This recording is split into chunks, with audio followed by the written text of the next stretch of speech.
Greetings, everybody. Right back at you here at Railroad Nail Boxing Talk. And like we say here at Railroad Nail Boxing Talk, we don't just praise fighters with pretty records. We praise all fighters who get in the ring and fight hard.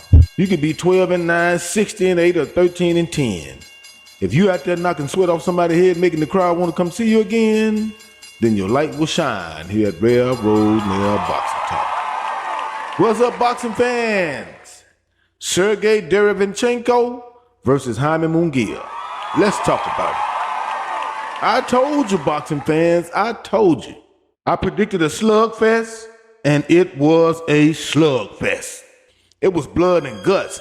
It was hooks, angles, sweat popping off your head, pushing back, coming forward, losing a round, coming back from a round, guys getting dropped. It was all that. Let's talk about it. First round, Jaime Mungua came out with a jab. And at first, it looked like he was just gonna whitewash Derev. But Derev was rolling with the punches. He took the power, and it seemed like to me, once he felt the power, that made him want to fight. So he ended up rocking Jaime Mungua. It was back and forth for the next 2 or 3 rounds where Jaime Mungua would come out, he would take charge, he'd hit him with some body blows, he'd hit him with a jab, he'd hit him with a hook, but Derev would catch him in between punches, catch him when he get close, and sweat to come up off Jaime Mungua's head. And this went on for round after round until the 5th round. In the 5th round, Derev hit Jaime Mungua with a hook, and Jaime started going backwards. Now, I thought this was going to be over. I'm going to be honest with you. In the 5th, I thought it was going to be over. I thought the long reign of Jaime Mungua is coming to an end. But I was wrong. Jaime Mungua showed Derev that he can fight hurt too. He came back that round, ended up hurting Derev. The next round was the same thing. He hurt Mungua. Mungua looked like he was finna be out. I don't know where this guy get this from, but he came back that round. He always gave Derevanychecho something to think about. And for the 7th, 8th, and 9th, it was uppercuts, jabs, hooks, pushing, pulling, falling. It was the crowd cheering. And skip to the 10th round. Derev hurt Mungua again. I thought it was finna be over in the 10th. Mungua came right back and gave him something to think about that round. 11th round, I'll give it to Mungua. 12th round. Now, in the 12th round, Mungua came out.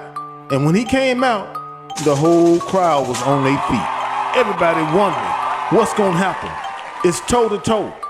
And Mungua managed to hit Derev with a body punch that made him catch religion. And when I say catch religion, I mean, once Derev got hit with that body punch, he had to get on his knees and bow his head. Hey, I thought he was praying. He got up though, and when he got up, he spent the rest of the 12 fighting Mungua off, because if he had got hit with another body punch, he would have went down.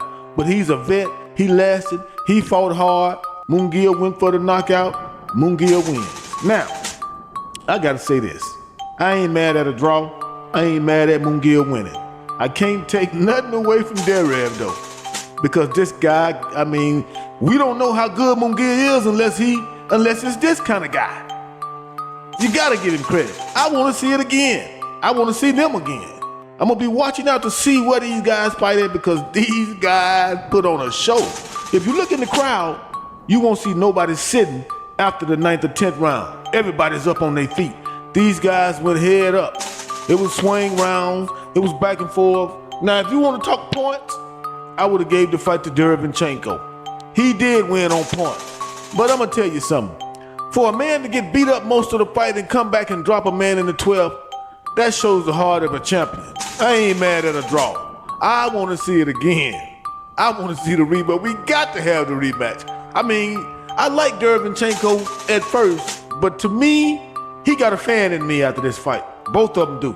I kind of like Mungua. I was questioning his opponents, but these guys' hearts is unquestionable. I want to see this fight again. Big ups to both guys, but I think that Jaime Mungua always turns it on in the later rounds, man. This guy fought with a lot of heart, because if Derevanychecho had stepped on the gas just a little bit more in the 11 and 12, the results would have been different. But I like Mungua's heart. I like the way he came back. I can't say enough about both of these guys. I seen it as a draw. I want to see it again. We got to see it again. We rarely get action like this. I like it. Two guys at a high level testing each other. And to me, this was Jaime Munguia's biggest test. He hadn't been tested like this. So big ups to Jaime Munguia, big ups to Sergey Derevanychecho. Like I said, I'm not mad at a draw. I ain't mad that they gave it to Mungua, but I am glad that we got to see a good fight.